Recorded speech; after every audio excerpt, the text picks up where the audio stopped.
সম্পন্ন কৰা হয়েছে আলহাজ হযৰত মাওলানা সিৰাজউদ্দিন ৰব্বানী সাহাবৰ জানাজা। আমি দৃশ্যাংশ আপোনালোকক দেখুৱাইছো, ভিডিঅ'টো এটাকৈ হলে আপোনালোকে শ্বেয়াৰ কৰি দিব।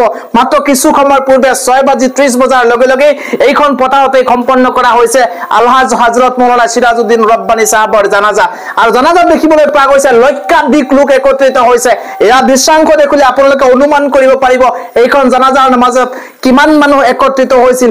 বিভিন্ন প্ৰান্তৰ পৰা লোকসকল আহিছিল। ৰাস্তাত দেখিবলৈ পোৱা গৈছে দুচকীয়া চাৰিচকীয়া বাহন লৈ দেখিবলৈ পোৱা গৈছে এক অবৰ্ণনীয় পৰিৱেশ।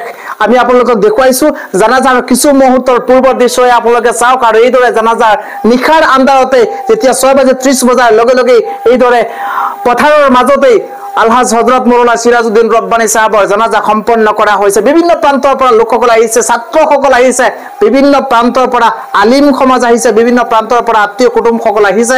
আৰু এইদৰে একত্ৰিত হৈছে 6:30 বজাৰ লগে লগে। আমি দৃশ্য চাওক, আপোনালোকে এটা কৰি হলে ভিডিঅ'টো শ্বেয়াৰ কৰক, কিয়নো এইদৰে দেখিবলৈ পোৱা গৈছে বিভিন্ন প্ৰান্তৰ পৰা একত্ৰিত হৈছে আৰু এইদৰে সম্পন্ন কৰা হৈছে আলহাজ হযৰত মাওলানা সিৰাজউদ্দিন ৰব্বানী সাহাবৰ জানাজা। আপোনালোকে শ্বেয়াৰ কৰক ভিডিঅ'টো। আৰু এইদৰে অৱশেষত আমাৰ মাজৰ পৰা চিৰ বিদায় লৈছে, কোনোদিনেই ঘূৰি নহাৰ বাটতে গুচি গৈছে আমাৰ মাজৰ পৰা ধ্ৰুৱ তৰা আলহাজ হযৰত মাওলানা সিৰাজউদ্দিন ৰব্বানী সাহাব। কোনোদিনেই আৰু আমাৰ মাজলৈ ঘূৰি নাহিব সিৰাজউদ্দিন ৰব্বানী সাহাব। আৰু এইদৰেই আজি 6:30 বজাৰ লগে লগেই সম্পন্ন কৰা হৈছে ৰব্বানী সাহাবৰ জানাজা। জানাজাৰ কিছু দৃশ্যাংশ আপোনালোকক এইদৰে দেখুৱাবলৈ চেষ্টা কৰিছো, যে আপোনালোকে দেখিছে। আৰু এইদৰে সম্পন্ন কৰা হৈছে জানাজাৰ নামাজ। আৰু দেখিবলৈ পোৱা গৈছে বিভিন্ন ঠাইৰ আমি গোটেই হুজাই জিলাৰ বিভিন্ন প্ৰান্তৰ পৰা লোকসকল আহিছে, লক্ষাধিক লোক একত্ৰিত হৈ এইদৰে জানাজাৰ নামাজ সম্পন্ন কৰা হৈছে।